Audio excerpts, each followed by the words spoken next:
Assalamualaikum warahmatullahi wabarakatuh. Innal hamdalillah wassalatu wassalam ala Rasulillah wa ala alihi wa sahbihi wa mawalah, amma ba'du. Saudaraku kaum muslimin rahimakumullah. Pada kesempatan yang berbahagia ini kita akan membahas tentang bahaya sedekah dengan harta yang haram.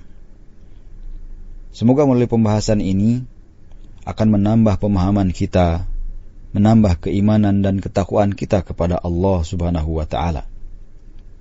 Saudaraku kaum muslimin rahimakumullah, harta haram memiliki pengaruh yang sangat besar dalam kehidupan seorang muslim. Baik pengaruhnya mempengaruhi ibadahnya, mempengaruhi tentang pengabulan doanya, dan pengaruh dari keberkahan hidupnya. Di antara pengaruh dalam ibadahnya yaitu berdampak pada kemakbulan ibadah seorang hamba kepada Allah Subhanahu wa ta'ala, seperti pada ibadah salat ataupun sedekahnya. Karena itu Allah Subhanahu wa ta'ala hanya menerima yang thayyib, yaitu yang baik dan halal di sisi Allah Subhanahu wa ta'ala. Dari Abu Hurairah radhiyallahu anhu, Nabi sallallahu alaihi wasallam bersabda, "Wahai sekalian manusia, sesungguhnya Allah Subhanahu wa ta'ala itu baik, dan Allah Subhanahu wa ta'ala tidak akan menerima sesuatu melainkan dari yang baik pula." Hadis rawahu Muslim. Dari Abu Hurairah radhiyallahu anhu pula Rasulullah sallallahu alaihi wasallam pun bersabda, "Tidaklah seorang bersedekah dengan sebutir kurma dari hasil kerjanya yang halal, melainkan Allah Subhanahu wa ta'ala akan mengambil sedekah tersebut dengan tangan kanannya. Lalu Allah Subhanahu wa ta'ala membesarkannya sebagaimana ia membesarkan anak kuda ataupun anak unta betina, hingga sampai semisal gunung atau lebih besar dari itu." Hadis rawahu Muslim.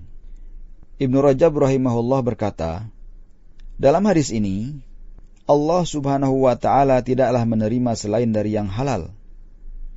Terdapat isyarat bahwa amal tidaklah diterima kecuali dengan memakan harta yang halal.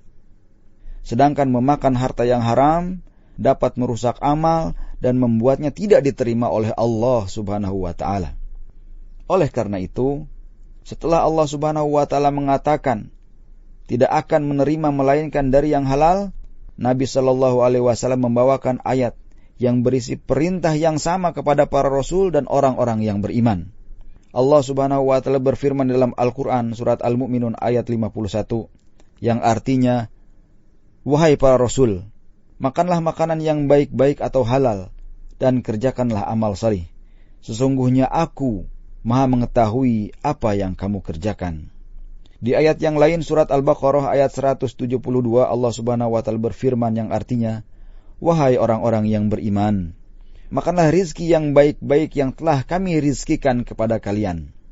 Yang dimaksud dengan ayat ini, para rasul dan umat Islam diperintahkan oleh Allah Subhanahu wa ta'ala untuk mengonsumsi yang halal dan baik, dan diperintahkan pula untuk beramal soleh. Jika yang dikonsumsi adalah halal, maka amalan solehnya diterima oleh Allah Subhanahu wa ta'ala. Namun jika yang dikonsumsinya adalah haram, maka tidak akan diterima oleh Allah Subhanahu wa ta'ala. Karenanya Nabi Muhammad sallallahu alaihi wasallam dalam hadis Abu Hurairah menjelaskan tentang seorang laki-laki yang telah menempuh perjalanan yang sangat jauh sekali, sehingga rambutnya terlihat kusut dan berdebu. Kemudian orang itu mengangkat tangannya ke langit seraya berdoa, "Wahai Robku, wahai Robku." Padahal makanannya dari barang yang haram, minumannya dari barang yang haram, pakaiannya dari yang haram, dan diberi makan dari yang haram. Maka bagaimana Allah Subhanahu wa ta'ala akan memperkenankan doanya? Hadis rawahu Muslim. Dijelaskan pula oleh Syekh Shalih Al-Fauzan ketika penjelasan hadis bahwa memakan makanan yang halal bisa menolong dalam melakukan ketaatan kepada Allah Subhanahu wa ta'ala, karena beramal soleh diperintahkan setelah perintah memakan makanan yang halal. Jadi, semakin baik makanan yang dikonsumsi, semakin mudah pula kita dalam beramal soleh kepada Allah Subhanahu wa ta'ala. Saudaraku kaum muslimin rahimakumullah, mengenai sedekah dengan harta yang haram, maka bisa ditinjau dari 3 macam harta haram berikut ini. Yang pertama, harta yang haram secara zatnya. Contohnya adalah khamr, babi, benda najis, dan lain-lain. Harta seperti ini tidak diterima sedekahnya dan wajib mengembalikan harta tersebut kepada pemiliknya atau dimusnahkan. Yang kedua, bahwa harta yang haram karena berkaitan dengan hak orang lain. Contohnya, HP curian, mobil curian, ataupun yang lainnya. Sedekah harta semacam ini tidak akan diterima oleh Allah Subhanahu wa Ta'ala, dan harta tersebut wajib dikembalikan kepada pemilik sebenarnya. Yang ketiga, bahwa harta yang haram karena pekerjaannya. Sebagai contoh, harta riba, harta hasil dari dagangan barang-barang yang haram, harta hasil dari korupsi, ataupun yang lainnya. Sedekah dari harta jenis ketiga ini juga tidak diterima dan wajib membersihkannya dari harta-harta haram semacam ini. Namun apakah penyucian harta seperti ini disebut sedekah? Para ulama berselisih pendapat dalam masalah ini. Intinya, jika dinamakan sedekah, tetap tidak diterima karena Nabi SAW bersabda, tidaklah diterima sholat tanpa bersuci, dan tidak pula sedekah dari gulul atau harta yang haram. Hadis riwayat Muslim.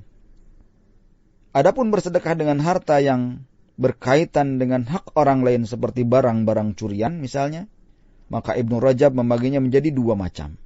Yang pertama, jika bersedekah atas nama pencuri, sedekah tersebut tidaklah diterima, bahkan ia berdosa karena telah memanfaatkannya. Pemilik sebenarnya pun tidak mendapatkan kebaikan dan pahala di sisi Allah Subhanahu wa Ta'ala karena tidak ada niatan dari dirinya sendiri. Demikian pendapat mayoritas ulama. Yang kedua, jika bersedekah dengan harta haram tersebut atas nama pemilik sebenarnya, ketika ia tidak mampu mengembalikan pada pemiliknya ataupun ahli warisnya, maka ketika itu dibolehkan oleh kebanyakan para ulama. Lalu bagaimana kita harus menyalurkan harta yang haram? Saudaraku kaum muslimin rahimakumullah, dari pendapat terkuat dari pendapat yang ada, harta haram harus dibersihkan.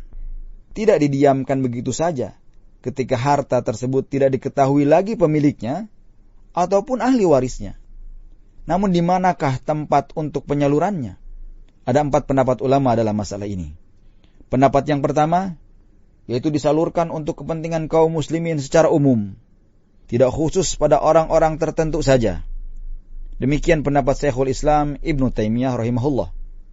Kemudian pendapat yang kedua, yaitu disalurkan sebagai sedekah sunnah secara umum, mencakup hal yang terdapat maslahat yang besar, seperti pemberian pada fakir miskin, atau untuk pembangunan masjid. Ini adalah pendapat Hanafiyah, Malikiyah, dan yang lainnya. Pendapat yang ketiga adalah disalurkan untuk kemaslahatan kaum muslimin dan fakir miskin, selain untuk pembangunan masjid. Ini adalah pendapat ulama Lajnah Daimah Kerajaan Saudi Arabia. Tidak boleh harta tersebut disalurkan untuk pembangunan masjid, karena haruslah harta tersebut berasal dari harta yang suci dan bersih. Pendapat yang keempat, disalurkan untuk tujuan fi sabilillah, yaitu untuk berjihad di jalan Allah Subhanahu wa Ta'ala. Demikian pendapat terakhir dari Syekhul Islam Ibnu Taimiyah rahimahullah. Ringkasnya, dalam rangka kehati-hatian, harta haram disalurkan untuk kemaslahatan secara umum pada orang yang butuh, fakir miskin, selain untuk masjid, dan tidak boleh dimanfaatkan untuk kepentingan pribadi si pemilik harta haram tersebut. Ringkasnya, dalam rangka kehati-hatian, harta haram harus disalurkan untuk kemaslahatan secara umum, baik pada orang yang sangat membutuhkan, fakir miskin, namun selain untuk membangun masjid Allah Subhanahu wa Ta'ala, dan juga tidak boleh dimanfaatkan untuk kepentingan pribadi si pemilik harta haram tersebut. Wallahu ta'ala alam.